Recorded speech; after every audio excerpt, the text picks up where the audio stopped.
இன்னைக்கு தேதிக்கு சில்வரோட சப்ளையில் இப்போ ஷார்ட் ஃபால் ஆகுது.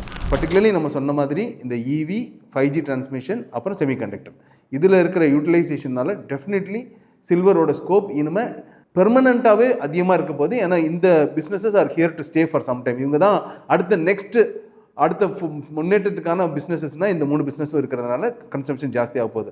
இதெல்லாம் சேர்த்து நீங்கள் பார்த்தீங்கன்னா டிமாண்ட் ஜாஸ்தியாக இருக்கிறதுனால இன்னைக்கு தேதிக்கு சில்வரோட சப்ளையில் இப்போ ஷார்ட் ஃபால் வந்திருக்கு.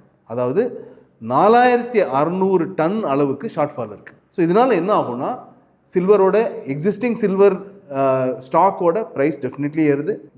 தி மைனிங் ஆஃப் சில்வரும் ஜாஸ்தி ஆகும். பட் கோல்டு மாதிரி இமீடியட்டாக வந்து பெரிய லெவலுக்கெல்லாம் மைனிங்கில் ஏற்றிட முடியாது. சில்வரை பொறுத்தவரை silver will take it's time. And 2026 பார்க்கும்போது பெரிய லெவலில் சப்ளை இன்க்ரீஸ் பண்ணுவாங்க. அந்த சப்ளை வந்து அஃப்கோர்ஸ் இப்போ இருக்கிற டிமாண்டை மீட் பண்ணுறதுக்கு தான் போதுமானதாக இருக்கும். ஸோ இந்த விஷயத்தினால ஆல்ரெடி இப்போ மட்டும் இல்லை, ஆல்ரெடி லாஸ்ட் ஃபினான்ஷியல் இயர் 2025 நீங்கள் பார்த்தீங்கனாலே ஆக்சுவலி கோல்டை விட சில்வர் தான் ஜாஸ்தி ரிட்டர்ன் கொடுத்துருக்கு.